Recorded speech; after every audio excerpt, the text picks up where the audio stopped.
오늘 우리에게 주신 하나님의 말씀 호세아 1장 1절로 9절 말씀입니다.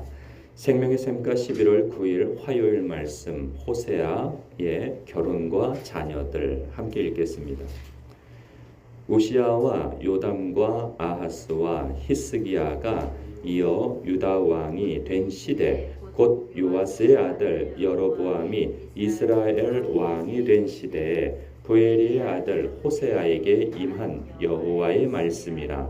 여호와께서 처음 호세아에게 말씀하실 때 여호와께서 호세아에게 이르시되 너는 가서 음란한 여자를 맞이하여 음란한 자식들을 낳으라. 이 나라가 여호와를 떠나 크게 음란함이니라 하시니 이에 그가 가서 디블라임의 딸 고멜을 맞이하였더니 고멜이 임신하여 아들을 낳으매 여호와께서 호세아에게 이르시되 그의 이름을 이스라엘이라 하라. 조금 후에 내가 이스라엘의 피를 예후의 집에 갚으며 이스라엘 족속의 나라를 패할 것임이니라. 그날에 내가 이스라엘 골짜기에서 이스라엘의 활을 꺾으리라 하시니라. 고멜이 또 임신하여 딸을 낳으매 여호와께서 호세아에게 이르시되 그의 이름을 로루하마라 하라. 내가 다시는 이스라엘 족속을 긍휼히 여겨서 용서하지 않을 것임이니라. 그러나 내가 유다 족속을 긍휼히 여겨 그들의 하나님 여호와로 구원하겠고 활과 칼이나 전쟁이나 말과 마병으로 구원하지 아니하리라 하시니라. 고멜이 로루하마를 젖된 후에 또 임신하여 아들을 낳으매 여호와께서 이르시되 그의 이름을 로암미라 하라. 너희는 내 백성이 아니요 나는 너희 하나님이 되지 아니할 것임이니라. 아멘. 오늘부터 호세아를 묵상하게 되는데요.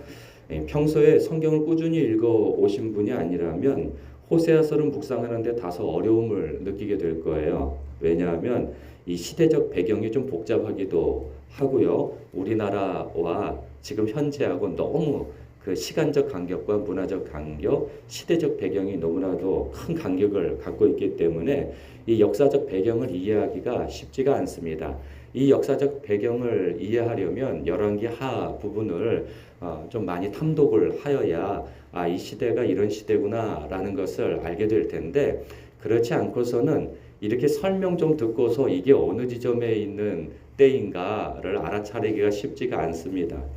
호세아가 이 예언 사역을 할 때 이렇게 단서를 줘요. 그 시대가 어느 시대인지 보니까 1절에 우시야와 요담과 아하스와 히스기야가 이어 유다 왕이 된 시대라고 해요. 유다 지금 이때는요 분열 왕국 시대입니다.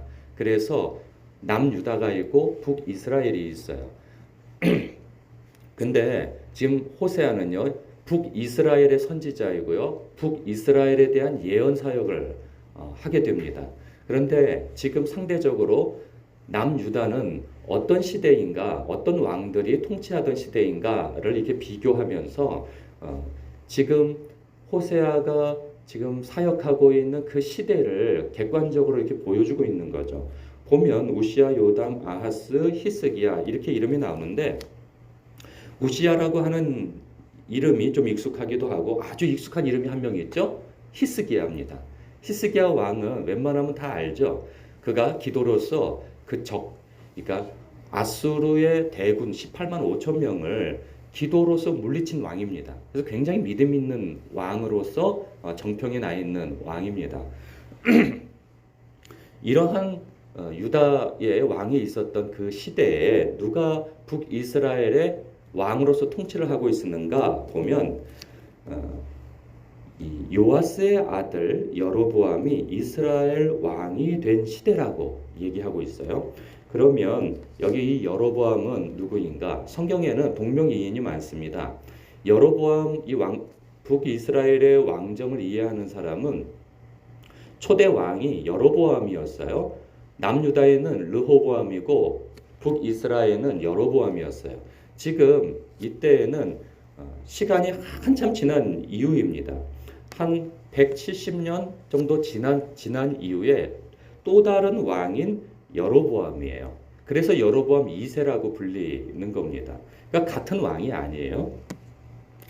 이때 여로보암이 통치하던 때에는 그 나라가 가장 북이스라엘에서는 부강한 나라였어요. 영토도 많이 확장을 하고 경제적으로나 사회적으로 굉장히 이렇게 부강한 시대예요. 유례가 없을 정도로 그렇게 부강한 시대였는데 반대로 영적으로는 굉장히 타락한 시대인 거죠. 여러분, 북이스라엘이든 남유다든 하나님의 백성이요, 그리고 하나님의 대리 통치자인 왕이 세워져서 통치하는 시대입니다. 그런데 그리고 이 이스라엘이라고 하는 나라 자체가 북이스라엘이든 남유다든 그곳은 장소적으로도 하나님의 나라예요. 그런데 이 하나님의 나라요, 하나님의 대리 통치자인 왕이 하나님의 뜻을 따라 통치하지 아니하고, 그리고 하나님의 영이 임한 그곳에서 하나님을 경외하고 하나님을 높이는 나라여야 하는데, 이 나라들이 우상 숭배를 하고 있단 말이죠. 있을 수 없는 겁니다. 마치 오늘날 교회에서 이 예배를 드리다 말고 불교의 어떤 법회를 이게 병행해서 하는 거와 같은 거죠. 그러니까 전혀 다른 그 신앙을 교회 안에서 같이 혼합하여서 예배를 드리는 것과 같은 거예요. 오늘날에도 이런 상황이 벌어진다면 깜놀칠 일인 거죠. 어찌 교회가 불교와 함께 손을 잡고 법회를 드리며 천주교와 함께 미사를 드리며 뭐 원불교든 뭐든 이런 거와 함께 우리는 모든 종교가 하나이니 같이 예배를 드립시다. 구원의 길은 어차피 한 곳입니다. 하면서 예배를 드린다면 있을 수가 없는 거죠. 그런데 지금 하나님 나라에서 하나님이 통치하시는 나라에서 지금 그러한 행태가 벌어진다는 거예요. 오랜 세월 동안. 그래서 하나님께서 이때 부엘리의 아들 호세아에게 말씀을 주십니다. 그래서 그를 부르시죠. 그러시면서 이렇게 말씀하세요. 여호와께서 2절입니다. 처음 호세아에게 말씀하실 때 여호와께서 호세아에게 이르시되 너는 가서 음란한 여자를 맞이하여 음란한 자식을 낳으라. 그럽니다. 지금 호세아는요 선지자예요. 지금식으로 얘기하면 목회자일 수 있습니다. 이 목회자를 만약에 저한테 제가 아직 미혼이라고 한다면 너는 가서 음란한 여자를 맞이하여서 그와 함께 결혼 생활을 하면서 자식을 낳으라는 거예요. 그 이름이 나중에 보니까 3절에 보니까요 고멜이라고 하는 여인이에요. 그런데 보십시오. 이 고멜이 음란한 여자라는 거예요. 그러면 음란한 여자는 무엇이냐? 그 당시에 몸 파는 여인이라는 거예요. 그런데 그 시대적으로 보통은 몸을 팔게 되어지면 집안이 너무 가난해가지고 어쩔 수 없이 그런 경제적 사정 때문에 불가피한 상황 속에서 몸을 팔아서 먹고 사는 그러한 시대였는데, 근데 이 여인은 그렇지 않다는 거예요. 태생 자체가 음란해서 자기가 스스로 즐기기 위해서 몸을 팔았다 하는 거죠. 그러한 성정에 있는 여인을 맞아들여 그 여인과 함께 결혼을 하라는 거예요. 그리고 자식들을 낳으라는 거죠. 이게 얼마나 엄청난 일입니까? 그런데 이것이 무엇을 비유하고 있느냐 보면 이 나라가 여호와를 떠나 크게 음란함이니라는 거죠. 그래서 호세아의 앞으로의 결혼 생활을 통하여서 하나님께서 이스라엘에 대해서 갖고 있는 큰 실망감과 이 사랑하는 대상에게 배신을 당해서 얻는 그 충격, 마음 아픔, 그 가슴앓이를 얼마나 하고 있는지 네가 삶 속에서 겪으면서 예언을 하라는 거예요. 그리고 주변 사람들은 그 모습을 보면서 기가 차잖아요. 아니 목사가 어찌 이 몸 파는 여인과 결혼을 했고 결혼 생활도 원만하지 않아서 늘 아이 하나 낳으면은 또 나가서 몸 팔고 있다가 또 데리고 오면은 이게 누구 자식인지도 모르게 또 아이를 낳았다가 또 몸이 풀리고 좀 괜찮아지면 또 나가서 이런 일들을 목회 과정 속에서 성도들이나 주변 사람들이 본다면 이거 뉴스에 나올 일인 거죠. 세상에 이런 일이 나올 일인 것이죠. 이런 상황을 지금 맞이하는데 이것이 지금 누구의 상황이냐? 목사 호세아의 이야기가 아니라 하나님과 하나님의 백성 이스라엘과의 관계가 지금 이렇게 됐다는 거예요. 우리가 몇 개월 전에 한 달 전에 출애굽기를 했어요. 묵상했어요. 그 출애굽기에서 하나님과 이스라엘 백성이 시내산에서 언약 관계를 맺었습니다. 그 언약은 하나님이 이스라엘의 하나님이 되시고 이스라엘은 하나님의 백성이 되는 언약을 맺은 거예요. 그 언약은 곧 결혼식과 같은 거예요. 그래서 이 회막이라고 하는 성막을 지어서 신방을 함께 하기도 했던 것이죠. 그런데 이들이 그 언약 관계를 깨뜨려 버린 거예요. 하나님의 나라인 가나안 땅에 들어가서 우상 숭배를 하고 있는 거죠. 수백 년에 걸쳐서 돌아오라 돌아오라 하여도 듣지 아니하고 계속 그렇게 살고 있는 모습을 지금 대변해 주고 있는 겁니다. 그래서 보니까요. 3절 B에 보니까 고멜이 임신하여 아들을 낳게 되어졌어요. 결혼 생활에서 첫 아들이죠. 그런데 그 아들의 이름도 또 기가 막힙니다. 4절에 여호와께서 호세아에게 이르시되 그의 이름을 이스라엘이라 하라입니다. 이스라엘의 뜻은 이스라엘이 아니고 이스라엘 안에 있는 한 영토의 이름입니다. 근데 이스라엘은 역사적으로 참 어떤 의미가 있어요. 근데 그것까지 다 언급할 수가 없고 이스라엘이라고 하는 이름 뜻은 이렇게 파종하다, 흩어 뿌리다인 거예요. 이 두 가지 의미가 있어요. 하나는 이렇게 밭에다가 씨를 이렇게 뿌리잖아요. 그러면 좋은 마음에서 뿌리면 이게 뭐가 됩니까? 이게 땅에 안착이 되어져서 열매를 낳게 되어지는 것이죠. 이건 긍정적인 의미에서 뿌리는 거예요. 근데 또 하나 뿌린다라는 것은 흩트다라는 뜻도 있는 거예요. 그럼 부정적인 의미에서 흩어버린다는 것이죠. 그러니까 내가 한 줌의 그 씨앗을 딱 붙들어서 확 뿌려버리면 이것이 흩어져 버린다는 거죠. 땅으로 떨어지는 게 아니라 좋은 땅에 떨어지는 게 아니라 길가밭으로 떨어져 버리고 그리고 저기 그냥 돌짝밭 같은 데 떨어져서 그 씨앗들이 다 흩어져서 못 쓰게 되어진다는 거죠. 이게 첫 번째 의미가 아니라 두 번째 의미로서 흩어버린다는 거예요. 그래서 이것은 이스라엘이라 하라. 조금 후에 내가 이스라엘의 피를 예후의 집에 갚으며 이스라엘 족속의 나라를 패할 것임이니라. 이게 왜 갑자기 예후의 이름이 여기서 등장하는가? 예후는요, 여로보암의 선조예요. 그러니까 예후 왕조의 3대 세 번째 왕이 그 집안의 세 번째 왕이 여로보암 2세예요. 그런데 이거 왜 이런 예후의 이름이 등장하는가 보면 예후 이전에 유명한 왕이 하나 있었어요. 악한 왕 중에 아합입니다. 그 아합 왕조가 오므리 왕조 속에서 한 3대에서 4대를 왕조를 이루었는데 아주 악한 왕으로서는 이스라엘에서 우수한 성적을 거둔 왕조예요. 그래서 하나님께서 보다 못해서 예후를 일으켜서 저들을 다 멸하라 하셨단 말이죠. 내가 너를 크게 쓰겠다. 그리고 너를 이렇게 이스라엘의 왕조를 이루게 할 것이다 라고 했단 말이죠. 그래서 이 예후가 아주 잔인하게 그들을 다 척살을 하고 다 없애버립니다. 그래서 아합 왕조를 완전히 그냥 망하게 하고 우상 숭배도 싹 밀어버려요. 그랬다면 하나님 앞에 그들이 바로 섰어야 되는데 바로 서지 않아요. 하나님께서 그들을 이렇게 흩어서 땅에다 뿌렸거든요. 예후 왕조를.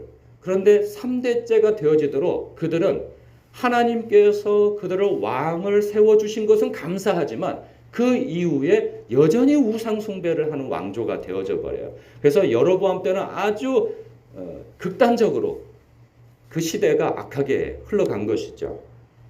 이런 상황에서 이런 거죠. 내가 너희를 나의 뜻대로 통치를 하라고 세웠는데 결국은 너희들이 또 우상 숭배를 하면서 이전에 아합 왕조와 똑같은 짓을 하는구나. 너희들이 물리친 그 왕조와 같이 너희들이 동일하게 망하게 될 것이다 하는 의미에서 이 말씀을 주신 게 이스라엘이라고 지금 이름을 뜻하고 있는 것이죠. 그러면서 5절 그날에 내가 이스라엘 골짜기에서 이스라엘의 활을 꺾어버릴 것이다. 너희 나라는 망하게 될 것이다. 이 말씀을 하고 있는 거예요. 그러면서 6절에 고멜이 또 임신하여 딸을 낳으매 여호와께서 호세아에게 이르시되 그의 이름을 로루하마라 하라. 내가 다시는 이스라엘 족속을 긍휼히 여겨서 용서하지 않을 것이다. 둘째를 낳게 됐어요. 근데 잘 보십시오. 지금 첫째가 태어나고 쌍둥이가 아닌 이상 연년생으로 태어나도 2년 터울이 되어집니다. 그 아이가 태어나서 젖대는 때까지. 근데 하나님께서 지금 이스라엘이라고 하는 첫 아들을 낳게 하심으로 지금 이스라엘 백성들에게 경고를 하셨어요. 그런데 2년이 지나도 전혀 그 경고를 받아들이지 않고 그들은 여전히 범죄와 죄악 가운데 있었던 것이죠. 여전히 우상 숭배를 하고 공의를 무너뜨리는 그 삶 속에서 살아가는 거예요. 그러니 두 번째 경고를 또 주시는 거죠. 그게 바로 로루하마라고 하는 딸이 태어나게 하셨다는 거예요. 내가 다시는 이스라엘 족속을 긍휼히 여겨서 용서하지 않을 것이다. 내가 처음에 가졌던 그 계획을 내가 실행하겠다. 너희들을 망하게 할 것이다. 이 말씀을 하고 있는 거예요. 근데 이때가 어떤 때이냐면 아까 말씀드린 것처럼 나라가 굉장히 부강한 때예요. 굉장히 잘 사는 때란 말이죠. 근데 반대로 모든 것이 다 있는데 하나님만 없는 거예요. 그들에게. 그런데 반대로 이때 그 남유다는 어떠냐? 가진 게 없어요. 힘이 없어요. 그런데 하나님은 있어요. 이걸 어떻게 지금 비유적 표현을 하냐면 7절이에요. 그러나 내가 유다 족속을 긍휼히 여겨 그들의 하나님 여호와로 구원하겠고 활과 칼이나 전쟁이나 말과 마병으로 구원하지 아니할 것이다. 이 말씀은 무엇이냐면요. 지금 북이스라엘은 가진 게 많은데 하나님은 없어요. 그래서 하나님은 찾지를 않아요. 그래서 그들은 자신의 군사력과 자신의 동맹을 의지해서 자신들의 그 영화가 오래 갈 것이라고, 영원할 것이라고 생각을 해요. 반면에 남유다는 그때 누가 통치를 나중에 하게 되어지는가? 아까 1절에 나온 히스기야예요. 이 히스기야 때는 상대적으로 나라가 부강하지가 않아요. 그런데 가진 것은 없는데 무엇만 있어요? 하나님만 있어요. 나중에 어떻게 이게 비교가 되어지냐면 북이스라엘이 아수르 대군에 의해서 멸망을 당하게 되어져요. 자신들의 힘을 의지하고 그리고 아수르가 자기들을 보호해 줄 거라고 생각했는데 그 반대가 되어져 버립니다. 오히려 아수르에 의해서 나라가 멸망을 하게 되어지고 얼마 되지 않아서 그 아수르 대군이 남유다를 침략해 들어옵니다. 북이스라엘을 멸망시킨 것처럼 남유다도 먹어버리려고. 그런데 전혀 다른 상황이 벌어지는 거예요. 북이스라엘은 힘이 있어서 물리칠 수 있을 거라고 생각했는데 그냥 박살이 나가지고 나라 자체가 없어져 버리고 이스라엘처럼 다 흩어져 버립니다. 이스라엘 백성들이. 근데 남유다는 가진 것은 아무것도 없어요. 그런데 하나님을 의지하여서 그 히스기야가 하나님 앞에 간구하지 않습니까? 하나님 도와주세요. 우리는 힘이 없습니다. 하나님께서 도와주셔야 하나님의 영광이 이 나라 가운데서 돌봐주심을 알고 온 세계가 하나님을 인정하고 영광을 돌리지 않겠습니까? 도와주세요. 저들이 우리를 도가내던 주여 여호와 하나님으로부터 돌봄을 받지 못할 족속이라고 우리를 비웃습니다. 했더니 하나님께서 그날 밤에 18만 5천 명을 활과 칼과 이러한 전쟁이나 말과 이러한 것으로 물리치지 않냐고 하나님께서 천사를 쓰셔서 그냥 하루아침에 싹 다 멸해버리시잖아요. 그걸 비교하여서 보여주시는 거죠. 너희들은 힘을 의지하여서 너희들이 아주 영원히 살 것처럼 너희들이 모든 문제를 해결할 것처럼 그러나 아니라는 거죠. 전혀 다른 상황이 벌어지고 모든 것을 가졌으나 하나님만 없다? 그것이 망하는 길이요. 모든 것이 없으나 하나님을 붙들고 있다? 그것이 형통하는 길이라 이것을 비유적으로 예언을 하고 있는 거예요. 이 예언은 나중에 이루어지게 되어지는 거죠. 그리고 8절에 고멜이 로루하마를 젖댄 후에 또 임신하여 아들을 낳았어요. 세 번째죠. 아들을 낳았는데 로암미라고 이름을 짓습니다. 너희는 내 백성이 아니요 나는 너희 하나님이 되지 아니할 것입니다. 역시나 마찬가지죠. 내가 너희를 흩어버릴 것이다. 그러니 돌아오라는 말씀이었죠. 그러나 그들은 경고를 듣지 않고 돌아오질 않습니다. 그리고 난 다음에 하나님께서 로루하마라고 해서 내가 너희를 불쌍히 여기지 않을 거야 라고 하면 그쯤 몇 년 동안에 들었으면 돌아왔어야 되는데 돌아오지 않아요. 그리고 세 번째 로암미라고 하는 아들이 나왔을 때는 이 자식들이 나올 동안에 보통 짧게는 6년에서 뭐 한 7, 8년의 터울 동안에 계속 하나님께서 경고했음에도 불구하고 그들은 여전히 하나님께 돌아오지 않는 고집스러움을 드러내고 있다는 것을 단적으로 보여줍니다. 그래서 너희는 내 백성이 아니요 나는 너희 하나님이 되지 아니할 것이라. 이제 이혼 도장에 너희는 도장 찍어라. 이제 마치 이런 엄포와 같죠. 네, 여러분. 우리가 이것만 보면 하나님께서 참 무서우신 하나님이시고 하나님께서는 자기 백성을 멸하시려고 작정하신 분이구나 이렇게 느낄 수 있어요. 그러나 이건 너무나도 이 단적으로 이 본문만 보면 그렇게 느껴질 수도 있는데 그렇지 않아요. 하나님께서는 이제 보세요. 시기적으로도 수백 년이고 짧게는 호세아 때만 해도 요때만 해도 수십 년 동안 하나님께서 자기 백성에게 돌아오라고 경고를 하시면서 기회를 주신단 말이죠. 이 말씀들은 뭐냐? 하나님께서 기회를 주실 때 돌아오라는 거예요. 사람은 기회가 뭐 죽을 때까지 계속 있을 거라고 생각하지만 그렇지 않다는 거죠. 하나님께서 우리 잘 믿는 사람에게도 긍정적인 방향에서 우리의 영혼에 말씀하실 때가 있어요. 설교를 통해서든지 성경을 읽을 때이든지 묵상할 때이든지 기도할 때이든지 그도 아니면 영적인 사람을 통해서든지 그도 아니면 하다못해 그 당나귀가 이 발람을 깨우치기 위해서 입을 열어 말하게 하신 것처럼 하다못해 TV를 보다가도 하나님께서 우리의 마음에 돌이켜야 할 무엇인가를 말씀하신단 말이죠. 그럴 때면 우리는 들어야 합니다. 요즘에 자꾸 하나님께서 어떤 부분에 있어서 반복되어지는 어떤 음성이 있다면 이거 하나님께서 내게 주시는 음성이구나 하면서 관심을 가지고 돌이킬 마음을 가지고 하나님 앞에 회개하고 하나님과의 관계를 바로잡는 데 힘써야 하는 것이죠. 하나님께서는 관심이 있는 자에게 이렇게 말씀하시고 호통도 치시는 것이지 관심 없는 자는 하나님께서 최고의 처방은 내버려 두시는 거예요.